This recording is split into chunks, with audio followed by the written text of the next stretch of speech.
വർത്തമാനം പറയും. വേറെ എന്തെല്ലാം ഉണ്ട് വിശേഷം? എന്തെങ്കിലുമൊക്കെ സമ്മാനങ്ങളുമായിട്ട് വേണ്ടേ വരാ. അതല്ല എന്റെ ഒരു മുറ.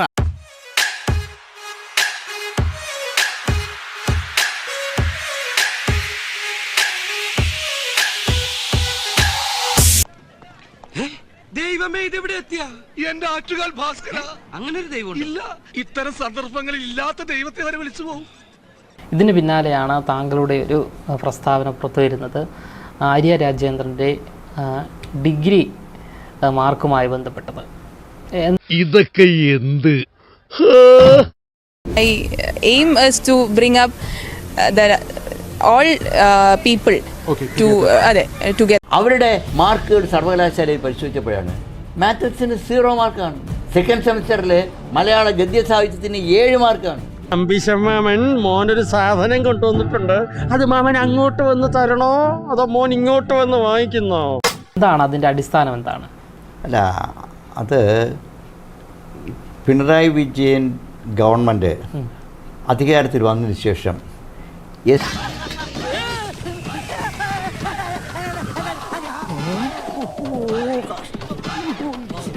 SFI പ്രവർത്തകർ മുതൽ പാർട്ടിയുടെ വിവിധ തലങ്ങൾ പ്രവർത്തിക്കുന്നതിലുണ്ടായിരിക്കുന്ന ധാർഷ്ട്യം പറഞ്ഞറിയിക്കാൻ വയ്യാത്തതാണ്. താനെന്തീ കാണിക്കുന്നത്? കാണിച്ചില്ല, കാണിക്കാൻ പോകുന്നേ ഉള്ളൂ. എല്ലാവരും കണ്ടു. ക്രമസമാധാനത്തിൻ്റെ ചുമതല മേയറുടെ ഭർത്താവ് ഒരു MLA ആണ് ആലോചിക്കുക. അപ്പോൾ ഇത്തരത്തിലുള്ള ഇമ്മച്ചുവറായിട്ടുള്ള ഒരാളെ തിരുവനന്തപുരം കോർപ്പറേഷൻ മേയറായിട്ട് വെച്ചിരിക്കുക എന്ന് പറഞ്ഞാൽ എന്താ നിന്റെ ഉദ്ദേശം? അരി വെക്കാമെന്നവൻ അടി എന്റെ അരി മുട്ടിക്കോ ഭഗവാനെ.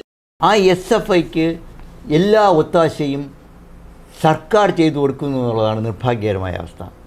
ഒരു ശുഭകാര്യത്തിന് വരുമ്പം വേണ്ടാത്ത വർത്തമാനം പറയല്ലേ എന്റെ പരമേട്ട. SFI പറയുന്ന അനുസരിച്ച് പ്രവർത്തിക്കാത്ത പ്രിൻസിപ്പൽമാരെയും അധ്യാപകരെയും പീഡിപ്പിക്കുന്നു.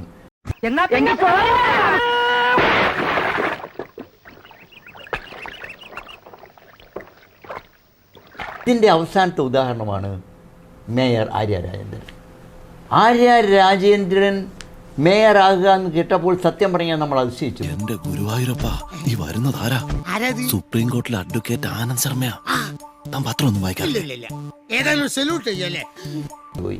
കാരണം മുൻകാലങ്ങളിലൊക്കെ അറിയാമല്ലോ, മേയർ എന്ന് പറയുന്നത് വളരെ പക്വതയുള്ള ആൾക്കാരാണ് ഇരുന്നത്. വനിതകളാകട്ടെ പ്രൊഫസർ ചന്ദ്ര, അല്ലെങ്കിൽ അതിനുശേഷം ഉണ്ടായിരുന്ന ചന്ദ്രിക. അടങ്ങി ഒതുങ്ങി വീട്ടിലിരിക്കേണ്ട പെണ്ണുങ്ങൾ ഓരോരോ വേഷം കെട്ടലുമായിട്ട് അഴിഞ്ഞാടി നടക്കുന്നതുകൊണ്ടല്ലേ ഈ കോളേജിൽ പഠിച്ചുകൊണ്ടിരിക്കുന്ന 20 വയസ്സിന് താഴെയുള്ള ഒരു പെൺകുട്ടിയെ മേയറാക്കുന്നത് നഗരമാതാവാണ്. ചെയ്യാമല്ലോ. ഈ കൗൺസിൽ എത്രയോ പരിണിത പ്രജ്ഞരായിട്ടുള്ള കൗൺസിലേഴ്സ് ഉണ്ട്. അവരെല്ലാം മാറ്റിയിട്ട് വളരെ ജൂനിയറായിട്ടുള്ള കുട്ടി വച്ചേക്കുന്നത് അതൊരു വെല്ലുവിളിയാണ്. എന്താ ഇത്? ഈ കോഴി കാല് മടക്കുന്നില്ല പ്രസാദ് ഏട്ടാ. ചത്ത കോഴികളെ കൈയും കാലും മടക്കില്ല. അത് വെട്ടി നുറുക്കി വേണം വെക്കാൻ. ട്യൂൺ കിട്ടി. ഇനി ലീവ് എടുത്ത് കമ്പോസ് ചെയ്താൽ മതി. അത് ധാർഷ്ട്യമാണ്. ആ ധാർഷ്ട്യം ഇന്ന് നമ്മുടെ ഈ പെൺകുട്ടിയിലുണ്ട് എന്നുള്ളൊരു സത്യമാണ്.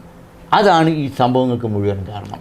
ഈ ബസ്സും ബസ് ഡ്രൈവറും എല്ലാം ഞങ്ങളുടെ സ്വന്തമാണ്, ഞങ്ങളാണ് നിങ്ങൾക്ക് ശമ്പളം തരുന്നതെന്നുള്ള ഒരു ധാർഷ്ട്യം എല്ലാവർക്കും ഉണ്ട്. ആ ധാർഷ്ട്യമാണ് മേയറൂടെ കാണിച്ചത്. കൂട്ടത്തിൽ കറാട്ടെ പഠിച്ച ഒരുത്തനുണ്ടോ എന്നൊരു സംശയം. ഇതുപോലെ ശരീരത്തിന്റെ പ്രധാന മർമ്മസ്ഥാനങ്ങളിൽ ഉന്നം വെക്കാൻ അങ്ങനെ ഒരുത്തനെ സാധിക്കും. എന്താ ഈ ശുഭവാർത്ത കേട്ടിട്ട് നിങ്ങൾക്ക് ആർക്കും ചിരി വരുന്നില്ലേ? ഇത്രയൊക്കെ നമ്മളെ കൊണ്ടുപോക്കൂ.